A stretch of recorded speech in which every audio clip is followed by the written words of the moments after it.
Hey everyone, my name is Shanice and welcome back to my channel. Today I decided to do something a little bit different. As you can see from my shirt, probably gives it away that today I will be giving a review slash discussion slash random thoughts all about Stranger Things Season 4 Volume 1 and Volume 2, both together, just kind of a stream of consciousness on what I thought about the season.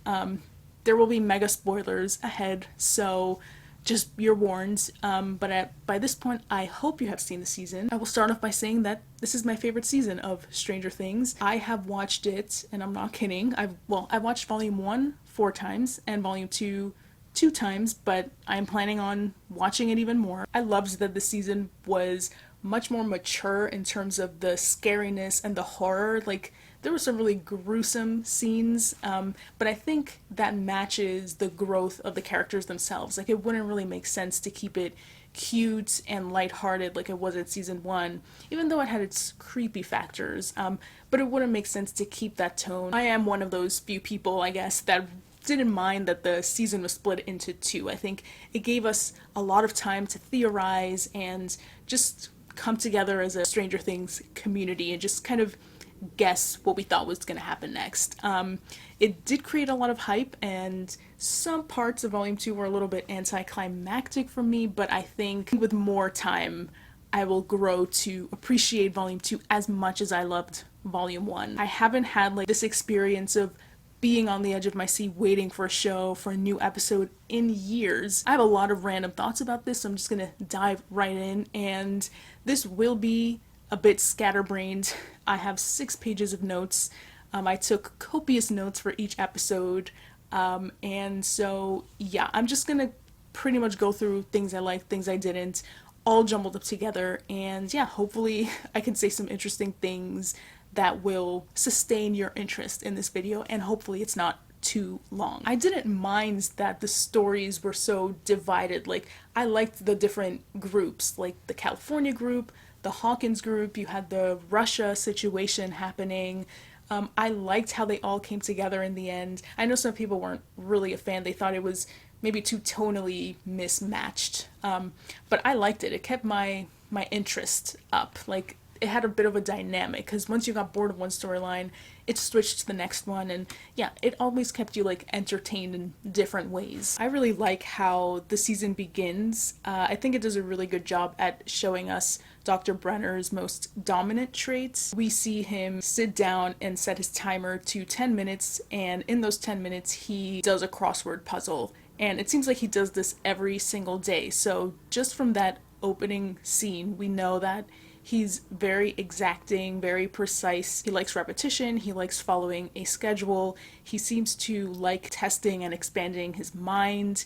He's very analytical, he's very regimented, task-oriented. He sees the little details that others don't. You know, when he snips off a piece of his plant, he's highly critical, and it seems like he's always trying to push himself to do better with each time that he does the crossword puzzles. So I think that extends and reflects in his scientific life too, especially with what we know already about how he's behaved with Elle and the other patients in his facility. It seems like the entire purpose of the facility is for Dr. Brenner to see how successful he can be in recreating one and one's ability. So really this is more for himself than any of the kids in his facility, and I just think that opening scene really sets that up. This detail orientation of Stranger Things is one of the things that I like the most about the show.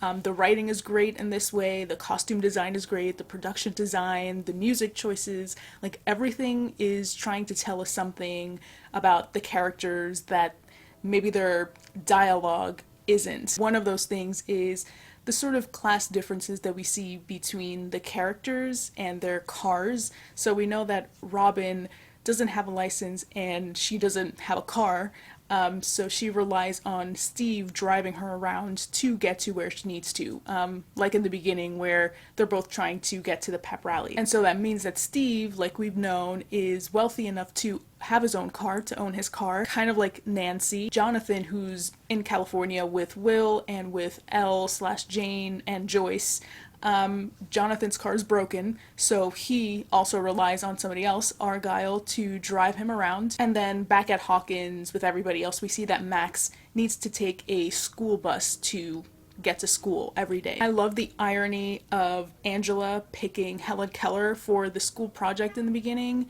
in another really cringeworthy, awful scene of bullying. But it was like entirely ironic because, Angela, at the end of her presentation, she basically says that Helen Keller was really important because she gave a voice to the disabled community and people who were different, and she was in support of them, and she fought for their rights, which is the exact opposite of what Angela is doing to Elle. Now, obviously, I'm not saying that Helen Keller's condition is the same as Elle's superpowers, but I guess in the most simple comparison, they're both different. They don't fit the standard definition of what it is to be normal, even though that doesn't actually exist. Angela, all she does is bully the one person who is very different from her. Also, I just have to say that Hawkins High School band is way, way, way too good to be realistic. I was technically in the band in high school, though I was in the color guard.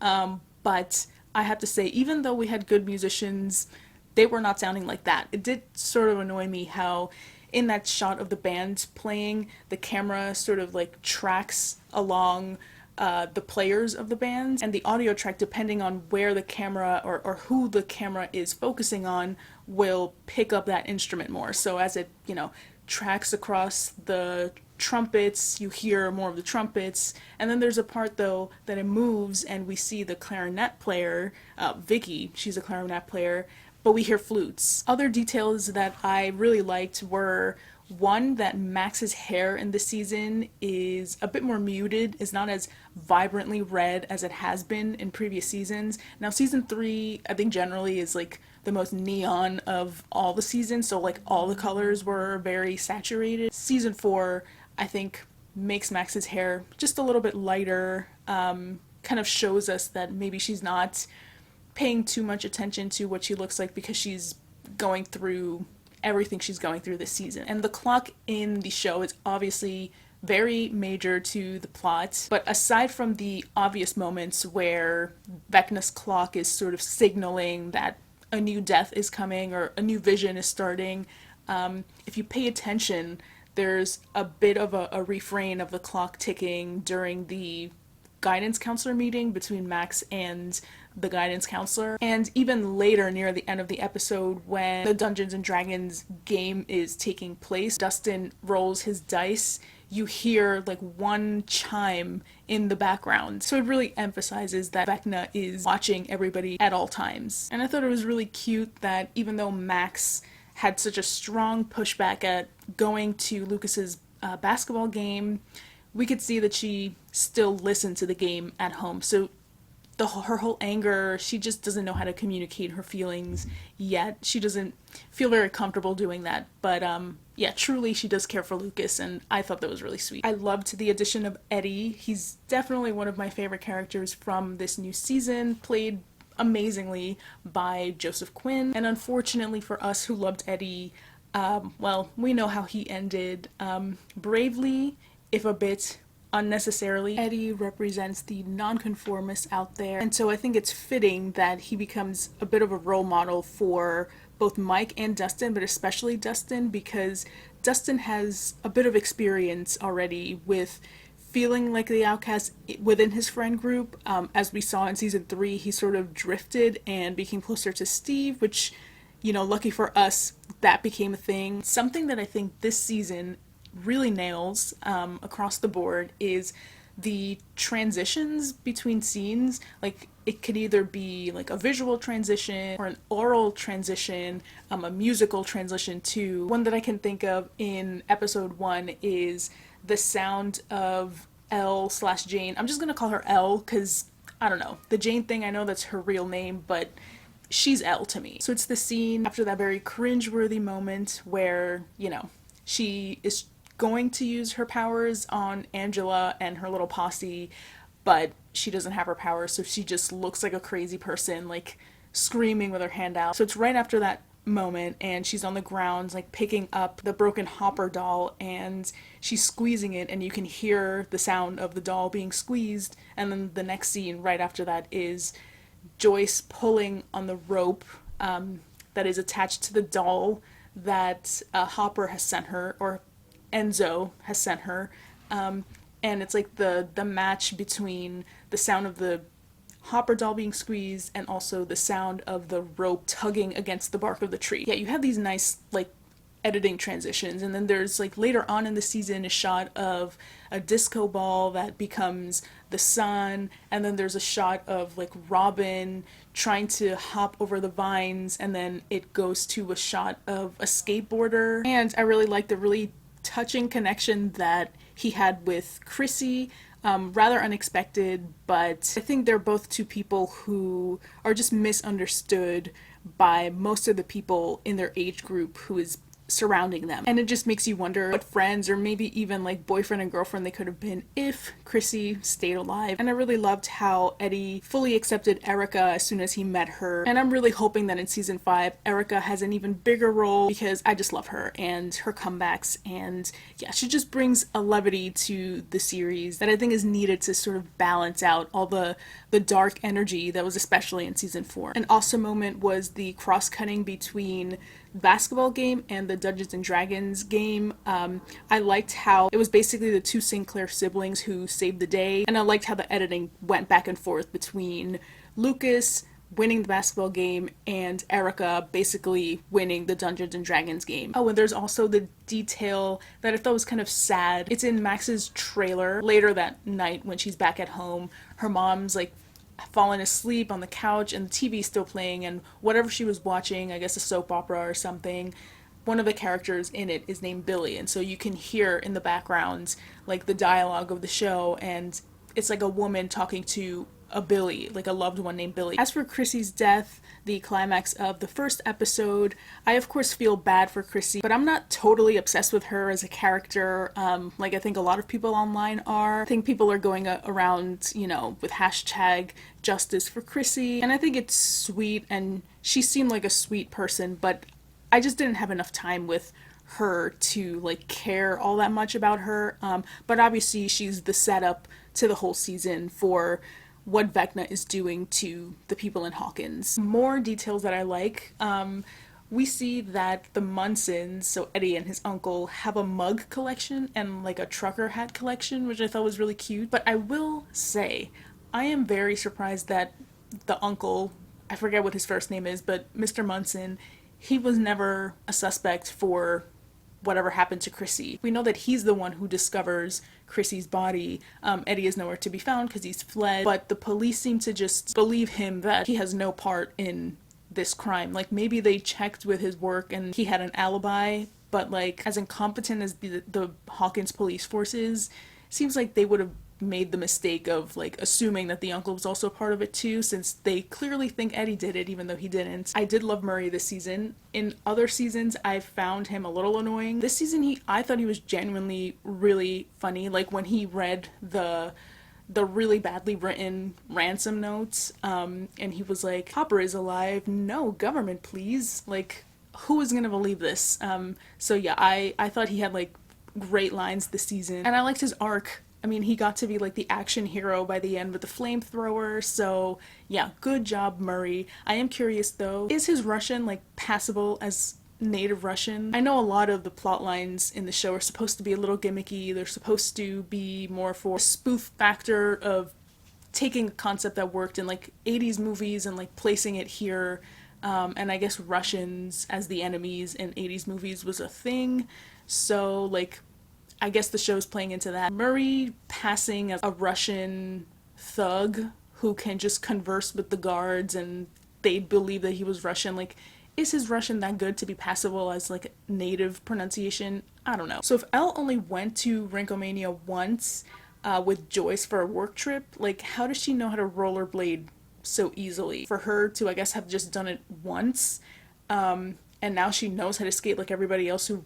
frequents the Rinkomania like every Friday or every weekend, like impressive. Stranger Things hasn't ever been very explicit about race within the show. I think the one time that was the most explicit was in season 2 when the group is fighting over their Ghostbusters costumes, and Lucas got the hint that Mike wanted him to be the black character, even though he didn't want to be that character. Then, there was the implication that Billy didn't want Max near Lucas because Lucas is black. And I think in season 4, there is a little bit of implicit stuff going on. I think the one scene that I noticed it was the moment when the police come to what used to be Benny's restaurant and the whole basketball team is there. They're all hungover, and Lucas, he's not really someone who gets in trouble like that, and so he's particularly nervous.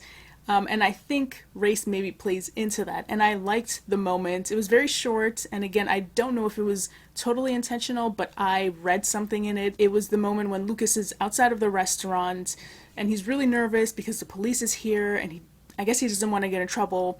And the other basketball player, I forget his name, but he's one of the other ones who dies at the hands of Vecna. And he comes up to him and they sort of have this moment of like, don't worry, nothing's gonna happen. To me, it seemed like on the surface it was like, okay, don't worry, we'll be fine. We didn't do anything wrong, so it's fine. But underneath that, it's more like, hey, don't worry, I see you. Like, I know what the police can do to us, but like, it'll be fine. So I think there were like different layers working in that scene, and so I really like that one. Jason overall had no chill. I mean, I know his girlfriend was just murdered, but he just took things to the extreme. He is giving me future Christian preacher vibes. He has this zealous passion, and he just gives the same recycled speech over and over again. The bullying this season was so hard to watch. Like, I think the first time that I saw it, I did tear up. Because there's, like, bullying, and then there's what this show depicted. Like, it was so tough to watch. What made me the most angry is, like, not even Angela, even though she did make me upset, but like the idiots around her who like gave her the power to be the bully. Like, if any of them could just, I don't know, get the courage to stand up to her and stop it all. I don't know. Obviously, that's not realistic. Everyone falls to peer pressure, but like, it just made me so upset to see like how easily everyone else just like tagged along and made fun of Elle. And of course in this episode we get Elle punching Angela in the face with one of the skates. And this was another tough scene to watch because yeah, obviously Angela deserved a talking to or somebody to tell her to stop doing what she was doing. But Elle punching her and using that kind of violence was just, it was unsettling and just sad because Elle is so much better than that.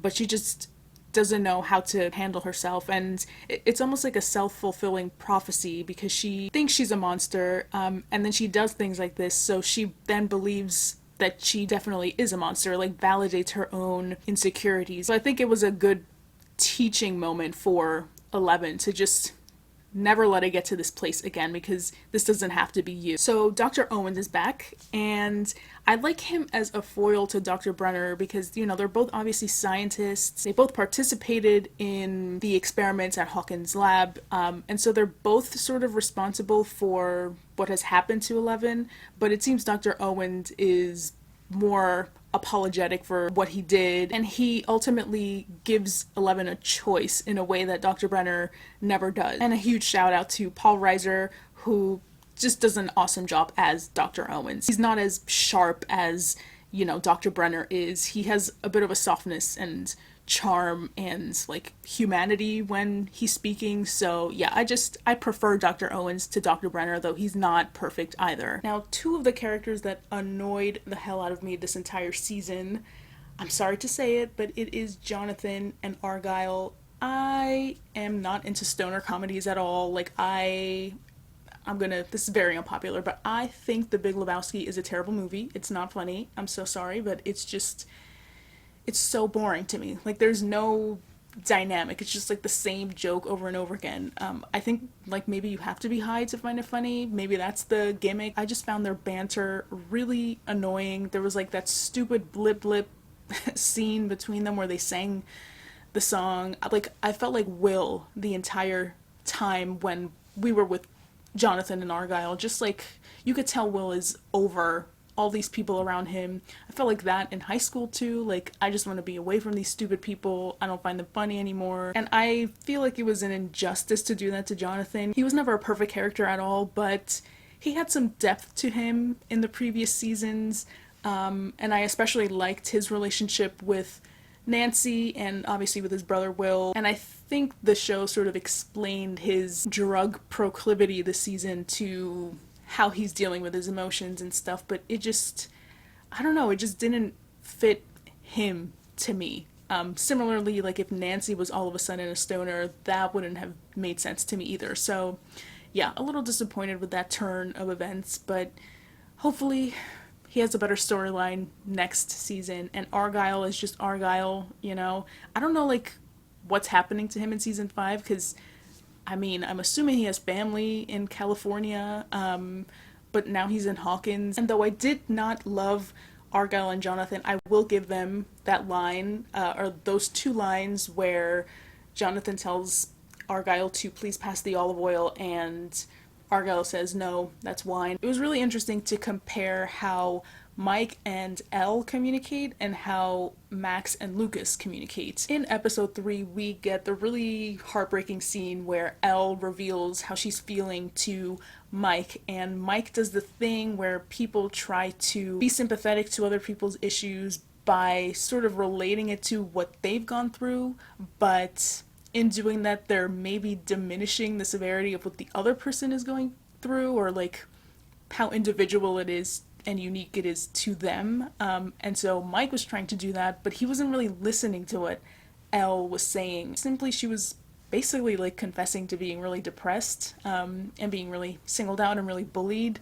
But just Mike was not really listening. And to me, it was very opposite to what was happening between Max and Lucas. I think, though there was some miscommunication, and I think Lucas sometimes didn't communicate the best with Max, I think at the end of the day, I believed that Max was always being listened to by Lucas. Lucas was actually trying to get her to open up. He even admits that maybe he wasn't listening enough, but that he's there for her. So it's just very different dynamics to compare between those two couples. And honestly, I'm a Lucas and Max fan, not really loving Mike and Elle anymore. I feel like Mike is too boring now for Elle. Is it just me, or does Ramen seem dumber this season? Like, last season she was fluent in 4 languages, she is a musician, she seems to be an autodidact, but this season they made such a big deal of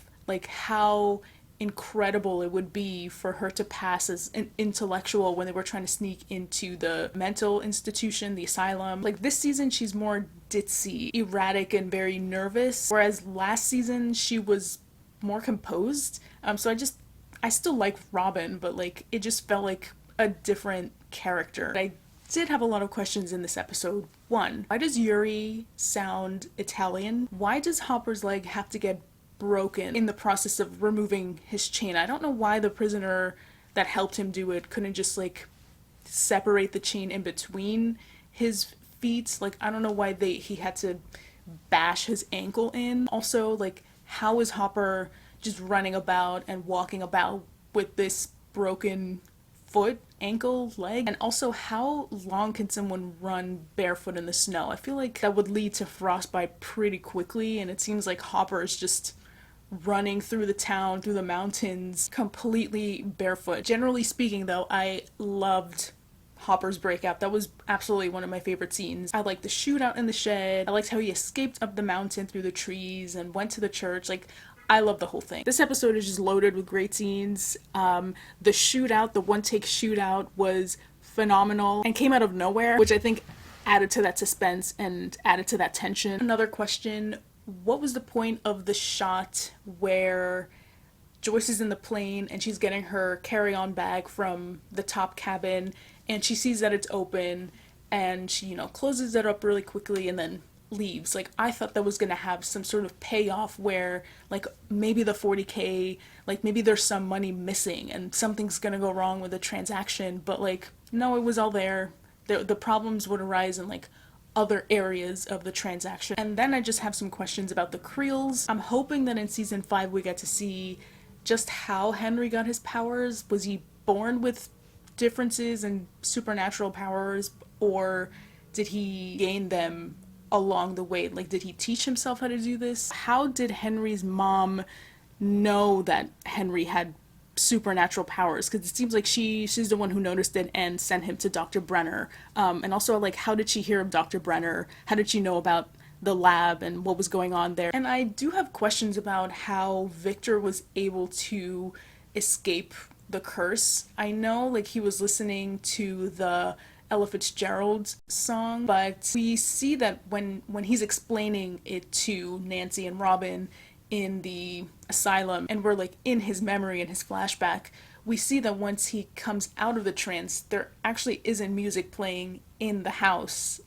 It was just him remembering the song, which complicates, the whole need for Max to have her Walkman on her at all times, and what happens to her by the end of the season. It just, like, complicates it. So, like, do you need the song actually playing to take you out of the trance, or do you just need to, like, remember it yourself to get you out of the trance? Like, can you hum it to yourself in your memory? There's definitely a parallel that's being teased between Will and Henry, as both sensitive young boys who are sort of misunderstood by other people, are a little bit lonely, and they both seem to express themselves through art. But I don't think it's a connection that means that they're both gonna end up the same way. Like, I don't think Will is going to be a villain. I think it's more like a Harry Potter and Tom Riddle kind of thing, where they have a lot of similarities, but it's what they choose to do with their lives that make them different people. So I think Will is the example of how to take the same insecurities and loneliness that Henry had and, like, feel loved and be a good person. Like, I don't think that what the show's gonna do is, like, make Will like Henry. I personally don't think that's gonna happen. I also love generally how the Victor Creel flashbacks played out, and I liked how clever the camera work was. Once you finish it and you know that Henry is one and is Vecna, then you can see from this episode, when we first get into that flashback, how the camera always avoids Henry, and so it never lets us in. It never reveals itself too early. Like, that's why the twist worked so well this season. And even what Victor was saying when he was narrating his flashback, that he always felt like the demon was always close to him. It was Henry the whole time, under his own roof, his son. And that this demon was, like, nesting in the shadows. I mean, nesting like spiders, and the shadows, maybe like the shadow monster, the mind flayer. So really nice foreshadowing just overall. I think episode 4, I agree with pretty much everybody that it's one of the best in Stranger Things history. I mean, the ending with Max and the running up that hill montage, superb. I mean, I was just holding my breath. I really hoped that the episode wouldn't end and when it faded to black, and that it would actually continue, and it did. Yeah, I'm just super satisfied with the way that entire thing turned out. Like, it looked awesome. Sadie Sink did a beautiful job reading that letter to her brother. It was interesting to see because you could tell that she hates being vulnerable, but she has to be vulnerable, and she was, like, fighting it in the moment as she was crying, and you knew she didn't like any part of it. So it's just, like, top-notch acting and just a really touching scene. And I do hope that those letters at some point make a comeback in season 5, because, like, you can't just leave it at that where no one has read her letters. And one thing I noticed that I haven't really heard other people mention is how the whole Nina project is essentially a metaphor / allegory for therapy. Not an exact metaphor, because obviously Dr. Brenner is the worst example for a therapist, but the idea that someone has to confront their trauma, not run away from it, to explore their, inner minds and their memories, to learn about who they are and who they've become and how to change themselves for the better in the future. Like, you always have to dig in the past so you can heal. And the whole idea of revisiting memories and reliving them as if you were there to, just better understand the situation and to have a source for where your trauma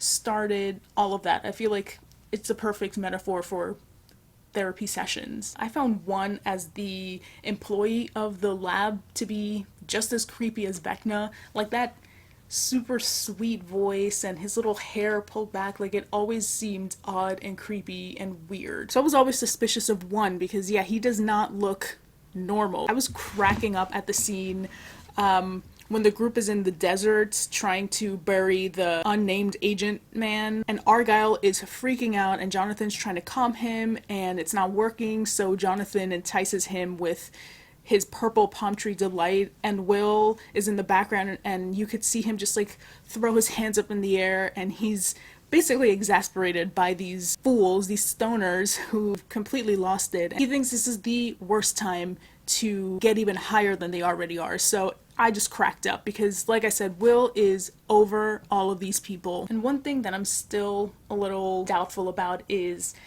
the moment when Max draws what she saw when she was in the vision, and she was almost going to die, you know, the big running up that hill scene. She draws what she saw, and then Nancy looks at her drawings and she says, "Oh, I've seen that somewhere." And so what I don't understand is she referring to the flashback scene, in which case, like, she didn't see it, she only, like, heard the description, and we heard the description that Victor gave her, and he never mentioned stained glass window or anything like that. So is what she is referring to simply, like, maybe the picture in the newspaper that she was looking at in the library? Like, is that where she has seen it before? I think one of Elle's biggest choices in this season is not just whether to continue in Dr. Brenner's Nina experiments, but mostly to see how she's going to source her powers. We see that when she was younger, she was manipulated by Henry/1, and he told her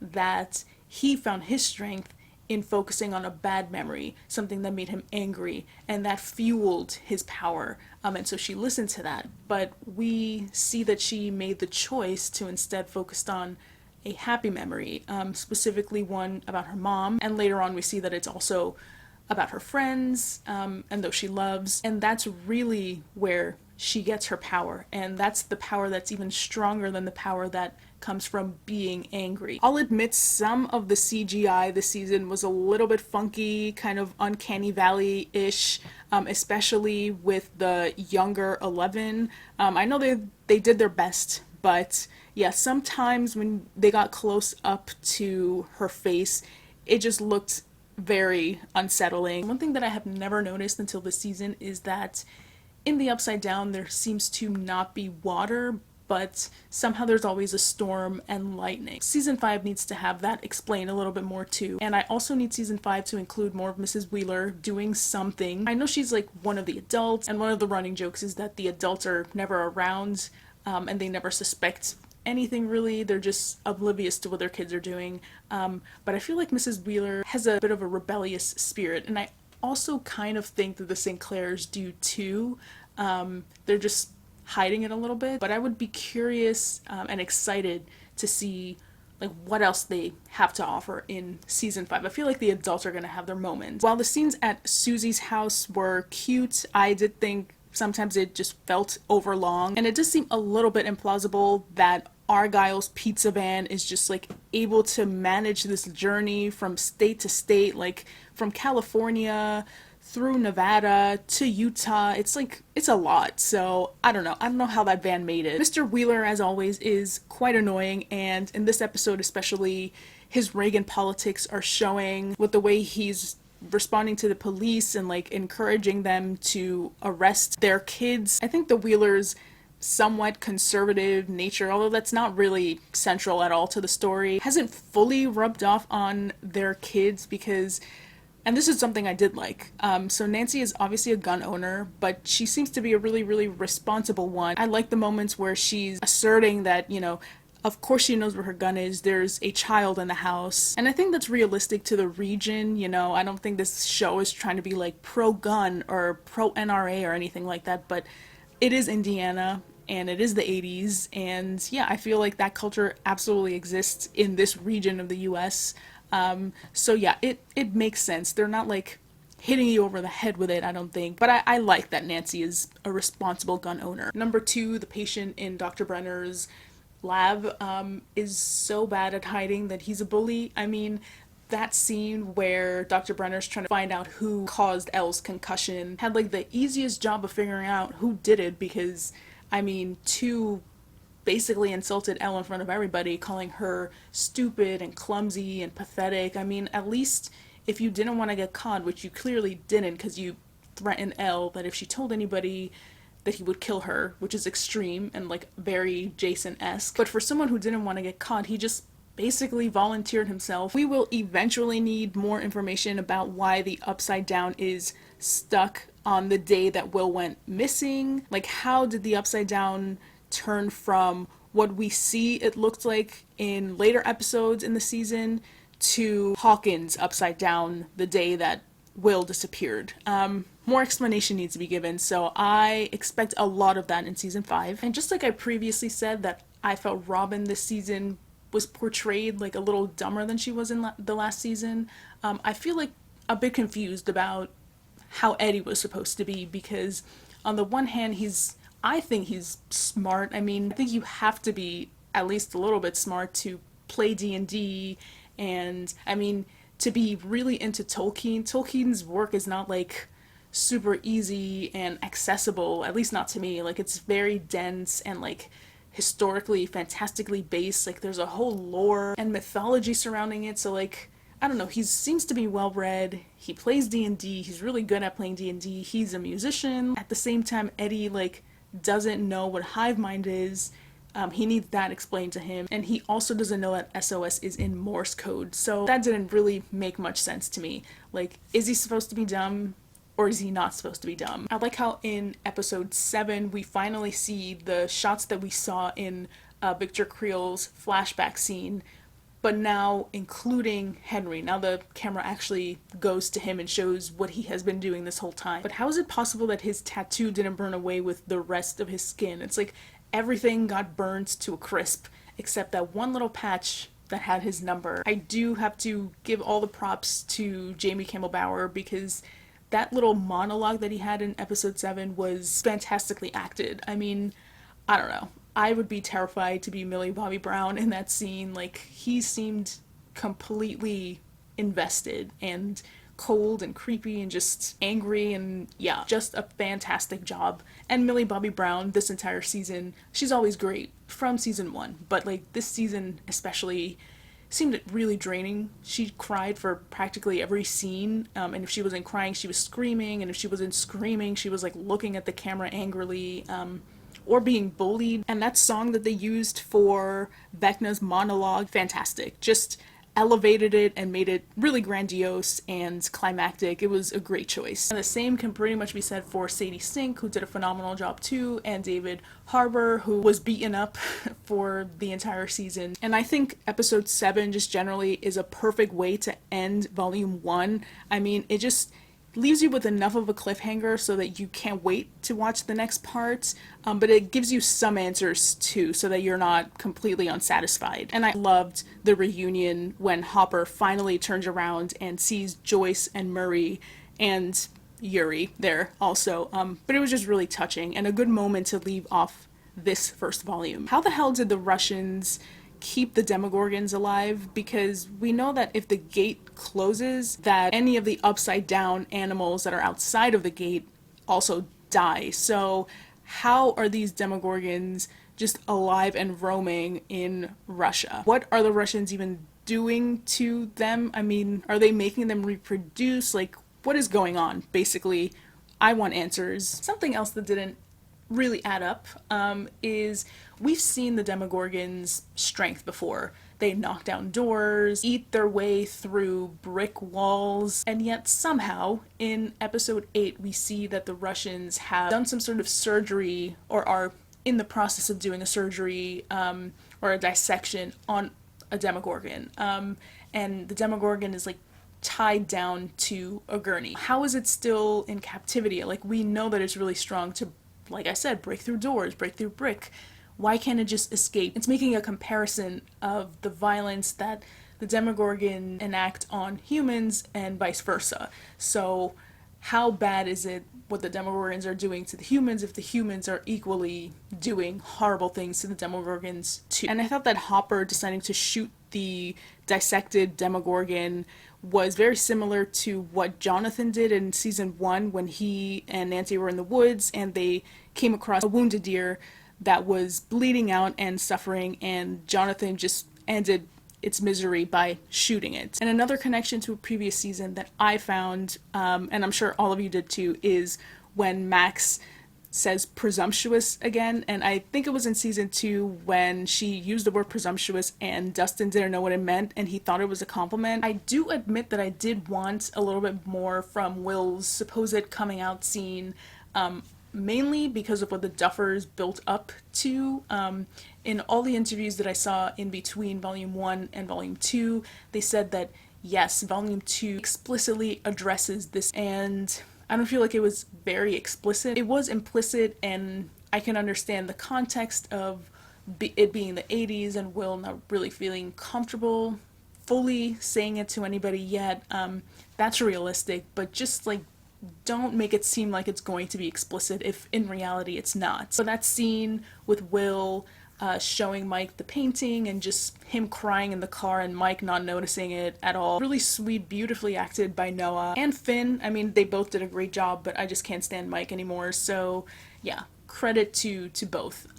But Will deserves better. I hope season 5 is gonna give him some happiness because he's been through everything horrible since season 1, being kidnapped, being like basically starved and almost killed in season 1, then coming back and being possessed, then having to be basically exorcised, then being the third wheel, being ignored for 2 seasons now. I hope at some point they do explain the real meaning behind Will's painting. I'm pretty sure that he drew the heart on Mike's character in his painting because he has a lot of love for Will, and I think he has a big crush on Will. And the speech that he's giving in the car to Mike, you can clearly replace 11 with Will, and he's just speaking for himself, but he's too afraid to get completely rejected by Mike. I'm convinced that Dr. Brenner had another secret to let out and to share with Elle before he died. Like, he had that line where he said, like, you'll soon know the truth, 11. Now, I don't know if that was just him saying anything to try to get her to stay and finish the experiment, or he generally just knows something else that he hasn't told her yet that he's been building up to. And I kind of believe that he has a secret that we all are gonna have to wait for in season 5. I think Dr. Brenner, yes, he was a villain in his own right. I think he's very complex, and I was just on edge all the time when Matthew Modine as Dr. Brenner was on screen with 11. I thought the scenes where he's like injecting her and then she's coming back at him and he wants to keep her there and they're like going back and forth, I thought that was really tense. But each new step like complicated the whole situation, so I just thought it was a fantastic scene. But I did love how 11 didn't really forgive him in the end or normalize his behavior or excuse it in any way. I think she's learning not to keep that anger and not to let it fester, but to not just let other people walk over her and take away her agency. So I liked that finale. I'm happy that Dr. Brenner can no longer abuse her, but I'm also kind of upset that like whatever that secret is died with him. But hopefully he's a very organized guy.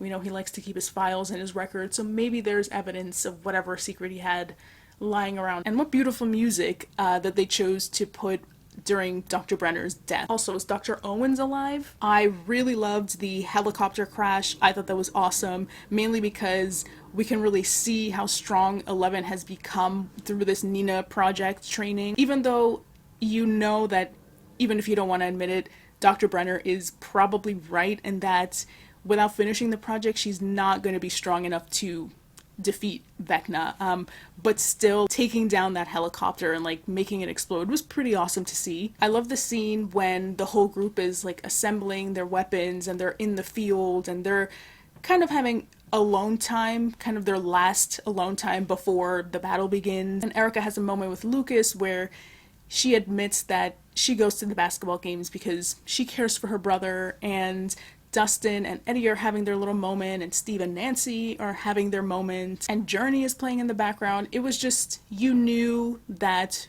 the final episode was going to be epic and tragic at the same time, just by how they set all of that up. I love that scene, even though I felt immense dread when I was watching it. I think the scene where Dimitri tries to convince Yuri to fix the plane happened way too quickly. I think it needed to be more than like a recollection of, oh, how heroic Yuri was before to make him change his minds. Like, Yuri is a tramp and he's always trying to get an extra buck here and there, so I don't think that he would have just fallen in line so easily. The whole scene when Erica and Lucas and Max go to the Creel house in Hawkins, that's all cast in like this blue filter light, it was so suspenseful. Like, I was on edge the whole time. And then when the Jason crew came, like, oh my god. And Jason attacking Lucas, I think, speaks a lot to our times and sort of current events. But just even without that, I think it was just a really powerful scene. And when Jason broke those headphones, like, my heart dropped. But the one thing, like, I was waiting for Lucas to start singing. Like, I thought that that was going to be the moment that he was going to just start singing the Kate Bush song, because the headphones broke, but he wasn't going to give up, right? But he never sang, and it goes back to my questioning, like, what is the rule for breaking the curse with the music? Like, does it have to be a recorded song? Like, can you not just sing the song? Isn't that music too? Like, I don't know. I need more explanation for that. I was like screaming at my computer, like, Lucas, just sing, just sing. And the internet has just blown up with the Eddie Master of Puppets scene. I thought it was awesome. I didn't think it was like the coolest scene in all of Stranger Things, but I did really love it. And I like his little shout out to Chrissy. Another scene that really worked for me was Nancy shooting Vecna. I mean, yeah, she didn't aim for the head. She should have, but like, just her intensity,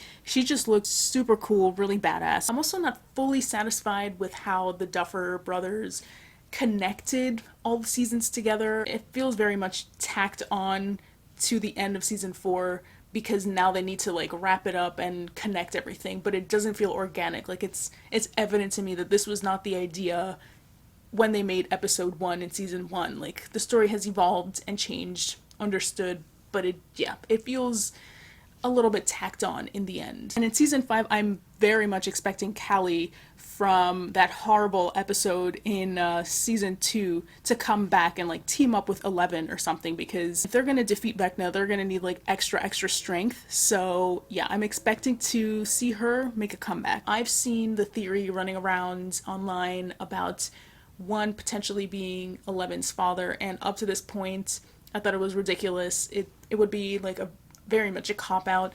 But the more I rewatch the season and the more I think about it, I think it makes sense. In the episode 7 monologue where one reveals that he's one and Vecna and also Henry, he does talk about how Dr. Brenner's whole purpose for the lab, the Hawkins Lab, was to reproduce one's power.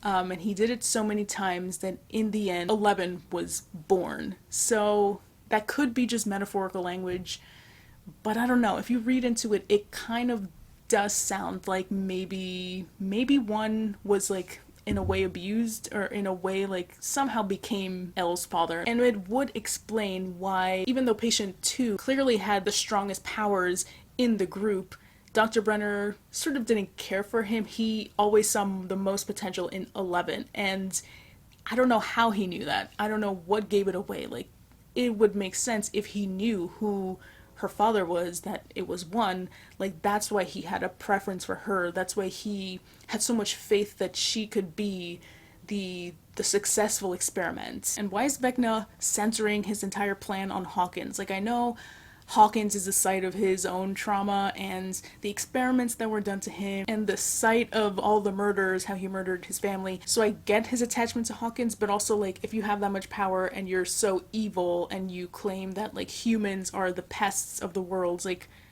why not just make gates all over the world? I hated the 2 days later business. I think they did it because they didn't want to have to catch up on what the California gang was doing on the road trip back to Indiana. But just as a plot device, it just cut the action really swiftly. Like, I was not ready to part with what was happening in the climax, and then for them to just jump 2 days later as if like yeah, they just somehow got back and they're fine now. Like, what happened to Eddie's body? Is it still stuck in the Upside Down? Did they bring it back? And how did all of them get out of the Upside Down? What happened to Enzo and Yuri? Like, did they somehow fly back on the same helicopter back to Russia? That doesn't really make sense. Are they hiding out in the US? Like, what happened to them? And what is the significance of the 4 deaths, the 4 chimes? Like, what is that? Does that have to do with spiders? Like, what is that significance to Henry slash one slash Vecna? Like, maybe because there were 4 members in the Creel family, but I don't know. That I hope they answer in season 5. I also want to see more of Mr. Munson in season 5, like maybe getting justice for Eddie. The scene with Dustin admitting to Mr. Munson that Eddie has passed and him giving him his necklace. Gorgeous acting, but just really sad. And I hate to see that the town like still doesn't know that Eddie is innocent. Like, I do hope that that's explored in the next season, because like Eddie deserves just so much better. There's not much else that I can add about just how heartbreaking the Eddie scene was. I did think it came full circle, because he did become the hero that he never thought that he could be. He didn't run away. And also the Max scene broke me. My jaw dropped when her bones started cracking. Like, I couldn't believe they were actually going to do it. I sort of think like she should have just died, not because I don't love Max, but I don't know. It's just kind of like a tired cliche to have like someone die and then come back to life, even though maybe she's in a coma now and we don't know if she's gonna fully return back to life. Lucas reading Stephen King to Max, and she's probably not able to listen. I mean, oh my gosh.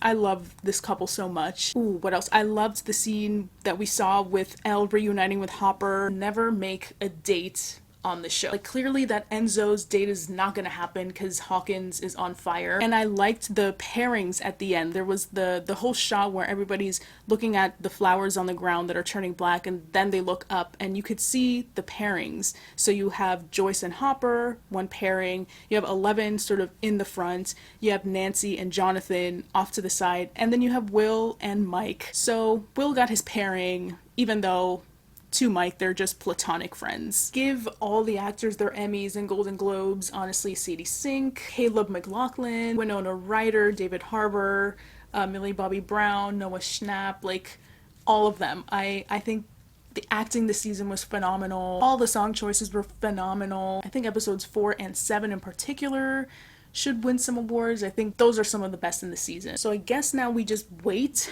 for season 5, hopefully coming in the next 2 years, though that release date is not definite because they haven't even started writing it yet. They haven't started filming it yet. This is really one of my favorite shows of all time, and it's just brought me a lot of joy and excitement, and yeah, it reminds me why I love storytelling. So yeah, I think that's it. Those are all of my notes. Apologies that this is so long and that it was all a little bit disorganized, but yeah, hopefully you found some of what I said interesting, at least a few things, hopefully. Thank you so much for watching. I hope you're just as excited as I am for the next season, even though we have quite a long wait to go.